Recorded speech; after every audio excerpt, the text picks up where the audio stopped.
the Zelda franchise has bestowed upon us a lot of beloved things over its 40-year lifespan. Just think of all the stellar games, the hot characters, and the simple, not at all convoluted and easy to understand time. But if there was one thing that this franchise has failed to give us, it'd be a homogeneous fanbase. Don't believe me? Well, what if I showed you this tier list? Now, what about this one? I know someone's pissed off with this, and I know for a fact that this is true, because that person is me. I mean, why the fuck is Link's crossbow training only S? That shit should be fucking SS, get it up there. Now, despite all that, I actually think there is something we can all agree on, that being that the Zelda franchise contains some incredible soundtracks. Guys, come on, you have to give me something here. Look, even if some of you don't agree, the important thing is that Eiji Aonuma agrees with me. And how do I know that? He told me at lunch the other day. And in case you think I'm lying, all we have to do is look at the games themselves. I mean, they're filled to the brim with musical references, many of which have a direct impact on these stories themselves. From the Wind Waker being a conductor's baton, to the ocarina in... I mean, need I say more? Now, as my discussion with Aonuma carried on, I suddenly had a thought come to mind. Just how fast could you obtain a musical instrument in every Zelda game?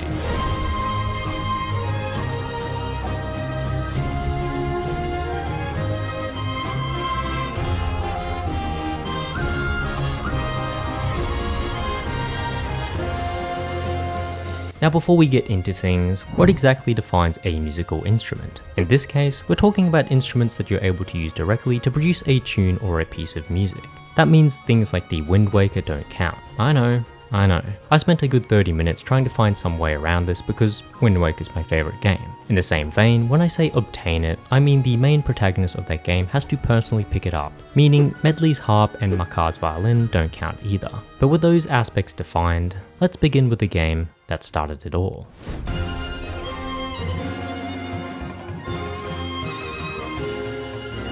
Now, with regards to this specific challenge, the original Zelda is more akin to games like Breath of the Wild and Tears of the Kingdom, in the sense that if we wanted to, we could just skip on over to the specific dungeon that contains the whistle at any time we wanted. All that's required is the starting sword as well as a few bombs to reveal a few secret passageways. There's just one problem with this strategy.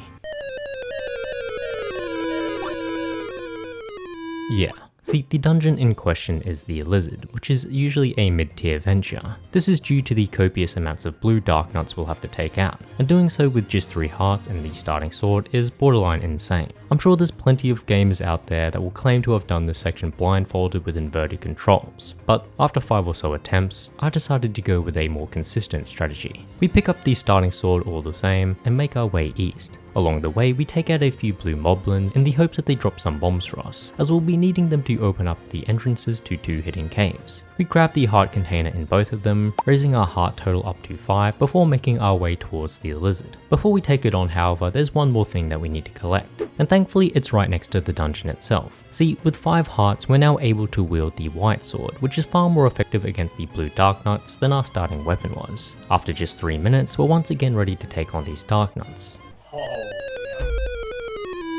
What? Were you expecting it to be easy all of a sudden? Honestly, it's almost impossible to clear out this room if you don't have full hearts going into it, as being anywhere close to these guys is pretty much a free death sentence. Either way, after another few resets, I finally got a run where I managed to clear out this first room. From here we move this block out of the way, walk through this underground area before unlocking the door to...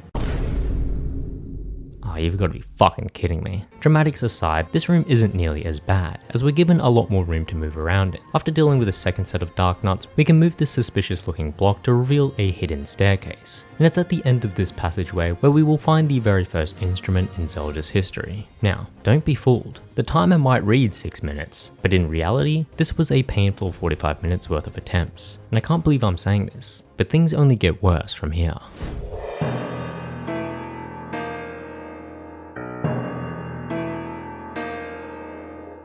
Oh boy. Look, I'm a fan of the Zelda franchise. I'm not sure if you could tell. This game though, I'm not a huge fan of, and that's for one simple reason. Ah, shit. Oh, fuck. Oh, this video's never coming out. It's fucking impossible. Unfortunately, or maybe fortunately for you guys, this game also includes a flute, and unlike its predecessor, I'm not able to just waltz my way over to the dungeon whenever I want to collect it. This flute is located in the Ocean Palace, which is isolated on a remote island in the middle of nowhere. The only way we're getting to this island is with the boots from the Maze Palace. And to get to the Maze Palace, I need the raft from the Island Palace. And to get to the Island Palace, well, I'm sure you get the point by now. So after spending a whole afternoon getting my ass handed to me, I finally started getting the hang of enemy patterns and the timings needed to beat them. Anyone that's actually ever tried to play this game knows just how brutal it is. And if my first attempt at getting this dumbass flute was anything to go by, this was going to take a while. Now, Zelda 2 wants to be played like an RPG. It rewards grinding XP for levels, which makes the game significantly easier. But grinding isn't exactly fast, and in a challenge like this, trying to rush from one palace to another will only result in a few broken controllers. So we have to find a middle ground that doesn't have too much grinding, but also can get this damn flute in a relatively quick manner. And this is the strategy I decided on. So we exit the North Palace and head towards Raru Town. On the way, we grab some easy XP points before talking to this old man to unlock the shield spell. From here we make our way to the Parapa Palace where we find the candle. This candle allows us to see inside dark caves, meaning we can now grab the magic container in this cave just south of the North Palace. From here we waltz over to the town of Ruto, where we grab the jump spell as well as the life spell in the water town of Zari. We're now ready to take on one of the hardest parts of the entire game, Death Mountain. After clearing cave after cave after cave, we grab the hammer and visit the harbour town of Mido. This town contains the strongest technique in the entire game in my opinion, the downward thrust, and using it we're able to clear out the Midoro Palace as well as the Island Palace. If you remember back to the start of this section, this is where we unlock the raft, and using it we can sail on over to Eastern Hyrule, where we grab the upward thrust technique and the reflect ability. We're now primed to take on the Maze Palace, and despite some troubles, we're eventually able to pick up the boots. With these boots, we're now able to walk across certain parts of the sea, with their main use being to grant us access to the Ocean Palace. Now, the layout of this particular palace is quite confusing, and I may or may not have gotten lost. I mean, how can you not, when there's a legitimate wall clip? This shit isn't even a fucking glitch, it's just part of the dungeon. But like, what the fuck? But alas, I pushed through. And after dealing with this extremely annoying blue iron knuckle, we're finally able to pick up the flute, ending this whole nightmare. Now you could certainly get a faster time than this, but after 10 hours of attempts, I'm happy with it.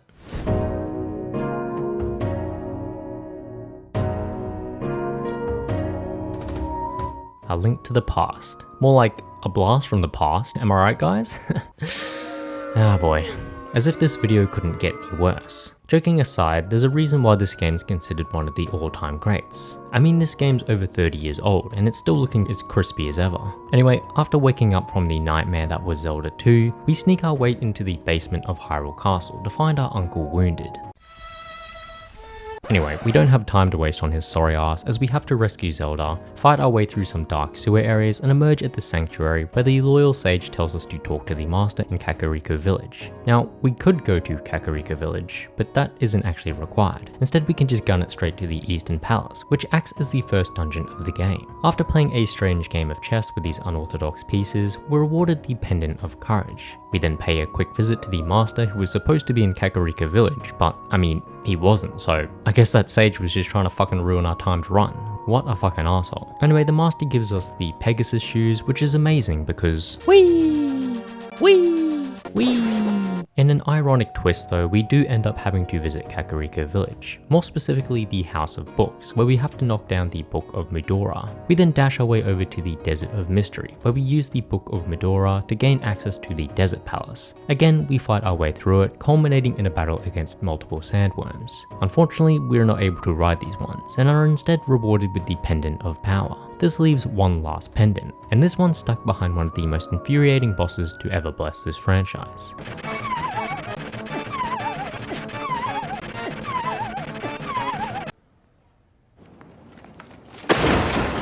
This motherfucker completely obliterated my first run, and while my second one was a bit better, it didn't start off too great either.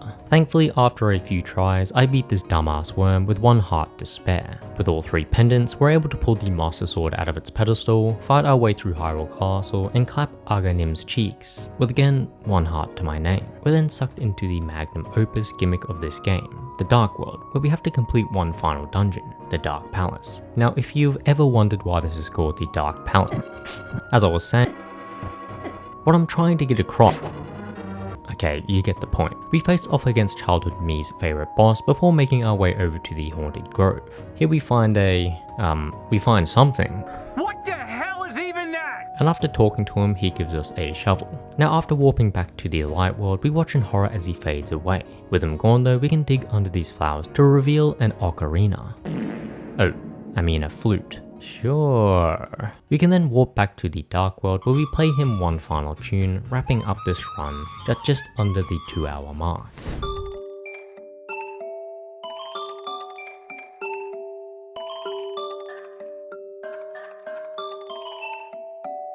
Now, the musical instruments featured so far have been extremely similar, and while their uses vary from game to game, none of them have been a central plot point. Link's Awakening looks to change that, as the story requires us to collect a whole ass orchestra in order to awaken the Windfish. So, after crashing out, and I mean like literally crashing out, we awake to find this old man trying to steal our stuff. After asserting our dominance, he gives us our shield back as we make our way down to the shoreline where we find our sword. Now, because this game's whole premise revolves around musical instruments, there's not much that we have to do before we can get our hands on one. From the shoreline, we make our way over to the mysterious forest, get lost for a bit before finding our way through this cave.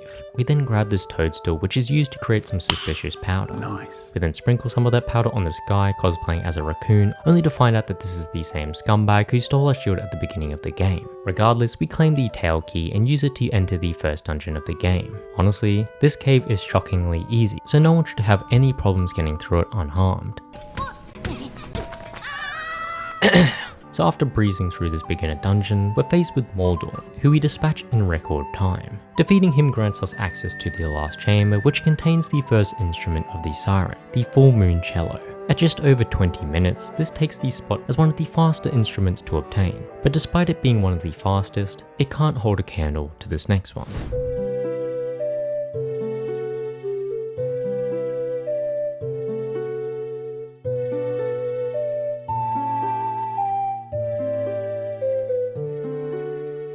Now, despite it being the titular item of this game, the Ocarina of Time isn't actually the first instrument we can get our hands on. See, after waking up once again from the continuous nightmare that is Zelda 2, we make our way down towards the Great Deku Tree. Of course, old mate here is trying to ego us, so we've got to collect the Kokiri sword as well as farm some rupees for the Deku shield. With these in hand, we enter the Great Deku Tree where we clear out some smaller spiders before taking on a bigger one. After bodying Goma, we receive the Kokiri Emerald and are told to go over to Hyrule Castle to speak with Zelda.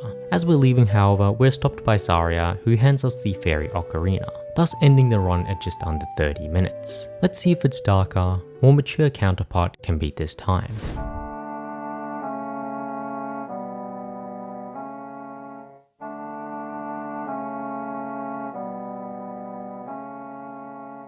Now, Majora's Mask might not have the Master Sword nor the Hylian Shield, but who cares about that when it includes some of the most iconic musical instruments in the entire franchise? And that's saying something considering the game we just played. Now, while I'd love to obtain all of these instruments, the points at which you collect them vary significantly in terms of time taken. I mean, technically, we start the game with a musical instrument, which makes my job extremely easy. 2 seconds later. Well, it looks like it's been stolen. Desperate to get it back and save some time, we latch onto Epona's legs as we're dragged across multiple subscribe buttons. From here, we're turned into a Deku Scrub, meet every child's paralysis demon, and make our way on over to Clocktown. Once here, there's a few tasks we need to complete. Firstly, we need to collect the Stray Fairy to restore the Great Fairy back to her true form. She then teaches us the move Bubble, which we use to shoot this kid's balloon. We play some hide and seek before gaining access to the Astral Observatory. We then use the telescope here to get a good look at the Skull Kid's ass. Damn, boy, he's thick! Before trading in the moon tier we collected for ownership rights of this flower. This guy has no idea what I had to witness to get this fucking moon tier. Either way, we can use this flower to get over to the platform on the clock tower, which we will need to scale to reach the Skull Kid. There's just one problem. We can't access these stairs until midnight of the last night, so I guess we'll just have to sit here and wait. So, you guys get up to anything fun today, or? Okay, seeing as you guys aren't too talkative, I'm just going to head on over to the Scarecrow in the trading post, who we're able to dance with to pass time. And before we know it, the Carnival of Time has begun, which means we can make our way up to the Skull Kid, who's still holding our precious ocarina. Thankfully, Bubble is super effective against this idiot, and after one hit, he drops the ocarina. Now technically, this is where the run ends, but as a small treat, I'll let you hear the mellow sounds of the Deku pipes. Oh shit, wait, how do you play it again? Anyway, while it was close to beating Ocarina of Time's time, you have no idea how many times I had to re-record that line, it falls just short at a time of 32 minutes and 14 seconds. But let's try that again, shall we? I mean, maybe the next game can beat this game's time.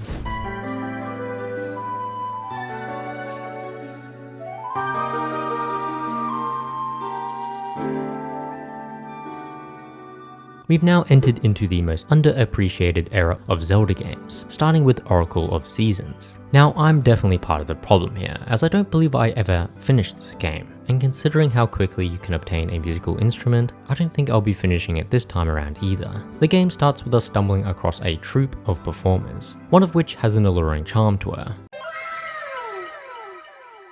I think I remember why I never finished this game. Now after dancing with Din, we're caught up in a hurricane which sends each of the troupe members flying. Din is captured by Onyx, and unfortunately she's going to remain captured as we have better things to do. After being woken up by Impa, we make our way down into Hero's Cave. Now you may have noticed that we don't actually have a weapon yet, meaning we have to avoid all the enemies present in the cave, after maxing out my brain power to solve some incredibly tough puzzles. Wait.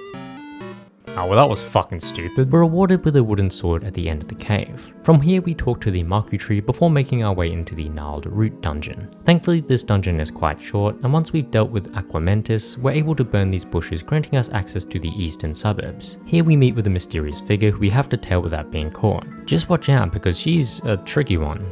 Oh, because of course she comes back. If done properly, we'll uncover a portal that takes us to Sub Rosia, and it's here where we'll be able to obtain the musical instrument. See, towards the bottom of this area, there's a building called the Sub Rosian Dance Hall, and its prized item is none other than the strange flute. Now, we're not able to get it straight away. Instead, we'll have to perform dance routine after dance routine after dance routine after dance routine. I believe it's 6 dance routines in total, each one getting faster and harder to track. The last one in particular made me physically lean forward to lock in, just because I failed it the first time. Either way, clearing this last routine awards us with the strange flute, which is described as completely useless, but it does in fact play a nice little jingle, cementing it as a musical instrument. Surprisingly, this time was much closer to Majora's Mask than I initially expected. But I guess the real question is, can Oracle of Ages keep up?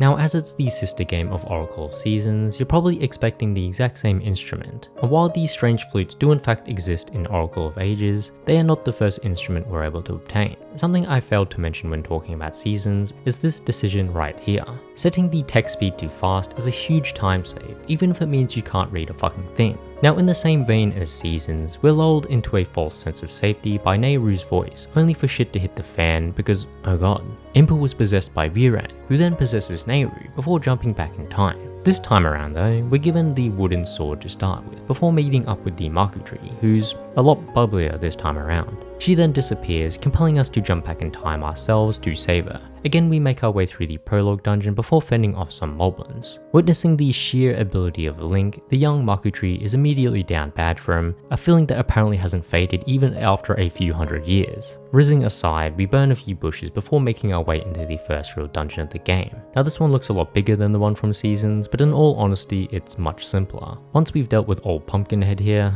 wrong time of the year mate, we're able to waltz on over to the Fairies' Woods. After playing hide and seek with the fairies, we make our way over to Nehru's house where we find the harp. Ah shit, I mashed too quickly. Well, all you need to know is that it's a musical instrument, and at just under 30 minutes, Oracle of Ages hasn't just kept up with Seasons, it's wiped the floor with it. With that being said, you could merge the two Oracle games together and it'd still be faster than this next one.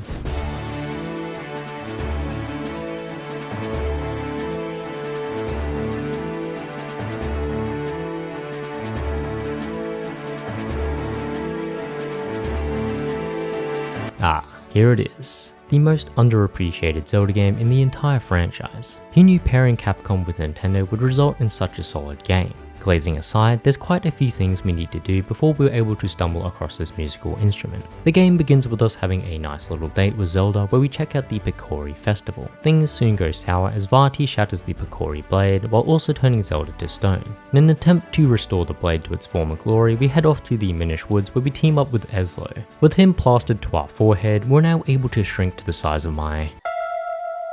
Actually, you know what, never mind. Either way, with Eslo by our side, we're able to clear our way through the first dungeon of the game, which sees us facing off against the cutest dungeon boss ever. Oh, I just want to squish this little cheek, squish this.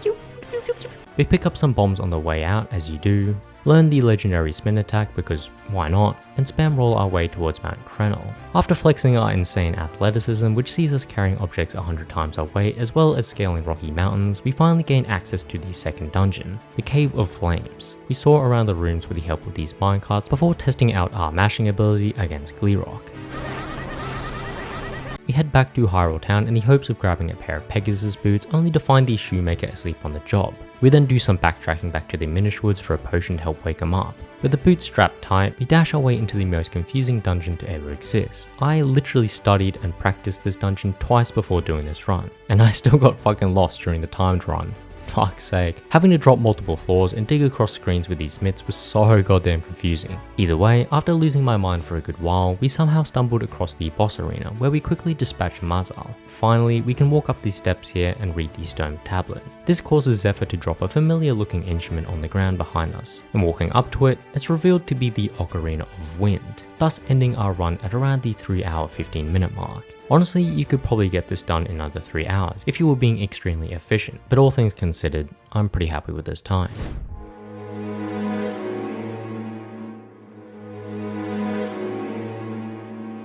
Now when I first thought of Twilight Princess in the context of this challenge, I immediately thought of Link howling in his wolf form. Now I know some people won't agree, but singing or howling in this case does technically fall under the definition of a musical instrument as we described before. But then I loaded up the game and remembered something. During the opening prologue, Uli is upset at the fact that she's lost her cradle, and the only way to get this cradle back is to summon a hawk who glides over it and scoops it back up off this monkey. The important thing, however, is what's used to summon these hawks, the hawk grass, which again is technically an instrument. With this new target in mind, I started up a new game, and after the initial cutscene, we make our way over to the Ordon Spring where we meet up with Ilya. She then tells us to play a song using some horse grass, and wait,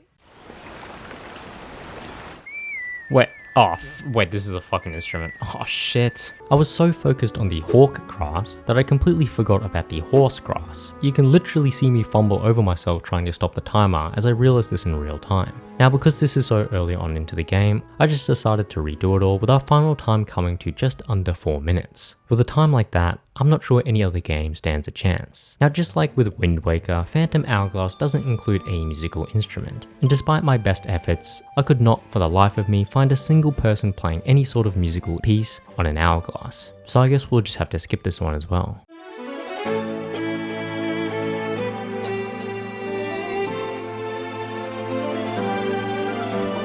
Surprisingly though, its DS counterpart Spirit Tracks does in fact include a musical instrument, and this one has a rather impactful role on the game's story.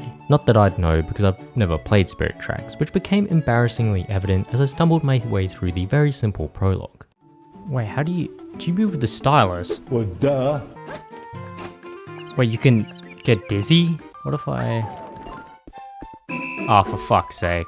So after that embarrassing display, I decided to do another run because there's no way in hell it should take someone 40 minutes to get this goddamn flute. Honestly, most of the playtime is just watching cutscenes. We ride our train on over to Hyrule Castle where we meet with Zelda. We then have to sneak her out using the game's new gimmick, which allows us to switch between both Link and Zelda. From here, Zelda boards our train as we make our way towards the Tower of Spirits. Along the way, the Spirit Tracks disappear as Chancellor Colt is revealed to be the big bad of this game. Oh man, I bet no one saw this coming. Oh goddamn, doesn't this guy look wholesome? Either way, Alfonso and Link get absolutely bodied while Zelda's spirit is separated from her body. We awake back in Hyrule Castle, where we follow Zelda's spirit back up to her chambers, and it's here where we're finally given the spirit flute. I don't even know how you play this thing. Thankfully, the time spent trying to figure out how to blow into the microphone wasn't added to the overall timer, meaning our final time wraps up to be just over 20 minutes, a time that will never be surpassed by this next game.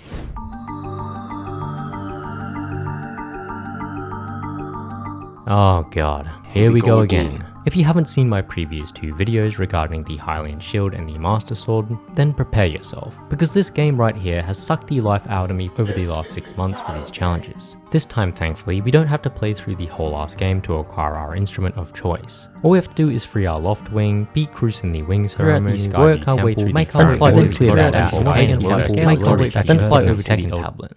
I told you we didn't have to do much. By the time we finally reach Lanayru Desert, there's only a few more things we need to do, so this shouldn't take much longer.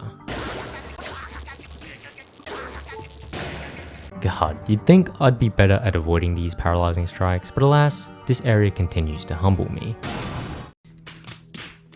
Now after painstakingly making our way through the Lanayru mining facility, we catch up with Zelda and Impa, who are retreating through a time gate. While Impa holds off Girahim, Zelda throws over the Goddess Harp, and in this run it's just over 30 hours.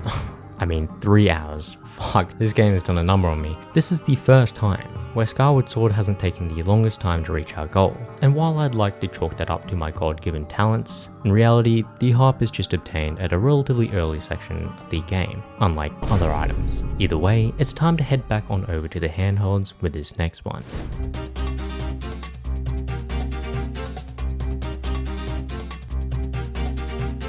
Ah, A Link Between Worlds. What a game, am I right?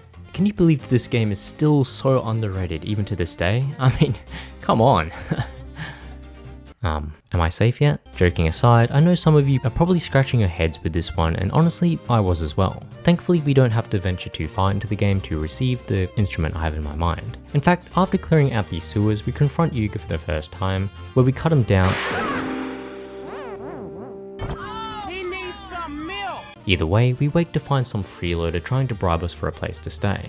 And luckily for him, Link is extremely materialistic, and after being bought out by a rusted piece of junk, we make our way over to Hyrule Castle to talk with Zelda. From here, we make our way back to Ravio, where we have to pay to rent out a bow, because apparently, letting him stay at ours for free isn't a fair trade for him already. With bow in hand, we meet up with Osfala, who... Help me! Help me! So he gets humbled almost immediately, leaving us to do battle against Yuga ourselves. Eventually we're able to even the score against him as we make our way back to Hyrule Castle. After another cutscene, we just have to walk our way over to this bridge here, and Irene will hand us the only thing that could potentially represent a musical instrument in this game, the bell. Now you could argue that this is simply an object that Link smacks about, but if we listen closely,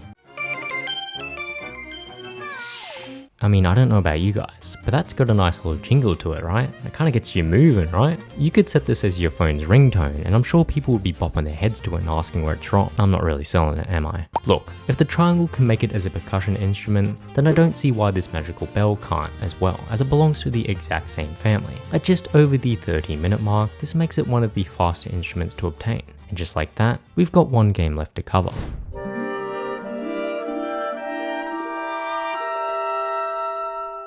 We've arrived at the most recent entry into the Zelda franchise, and again, this one's a bit of a controversial addition, but just hear me out. I assure you there's definitely an instrument to be obtained in this game. Now unlike all the other adventures, this game sees us playing as Zelda, and after making our grand escape from the expanding rifts, we're locked up and thrown into jail. Now, not the best start. Thankfully, with the help of Tri and our new rod, we're able to sneak our way out of prison and ballerina spin ourselves down through the beach until we reach Souththorn Village. Here we get our first experience of the Still Worlds, and after navigating our way through the floating islands, we enter into the first dungeon of the game. One thing I will say about Echoes of Wisdom is the uncertainty I had when skipping certain echoes. I mean, some are extremely useful or even essential, but I didn't want to waste my time grabbing every single one I came across. Either way, after taking out the seismic talus, we're joined by the Minister, who doesn't ballerina spin at all.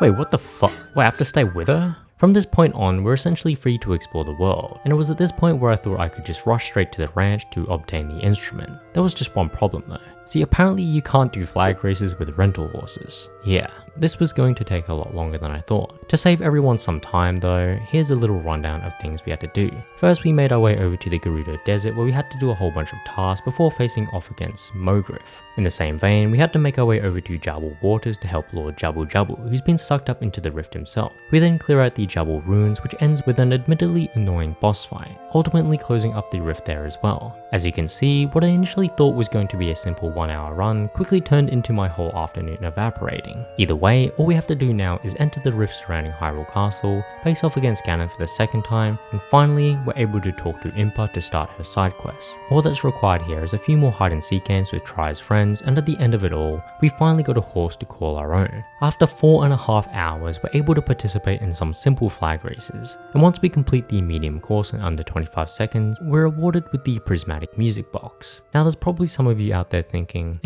I don't know, is a music box really an instrument? You bet your sweet ass it is. I did not just spend 4 extra hours playing this game for it to not count. And with that, we've officially collected an instrument in every single Zelda game. For those of you that have just skipped to the end of the video, these are the placements from slowest to fastest. I'm curious to see if any of these times surprised you. I'm sure you can figure out which one surprised me the most, as it stole a whole afternoon from me. Unfortunately though, this means that this is the end of the video. I know, we're all saddened by this. But hey, feel free to check out my other videos, like this one if you enjoyed it, dislike it if you hated it, and yeah, there's sirens going off in the background because they don't want me to finish this video.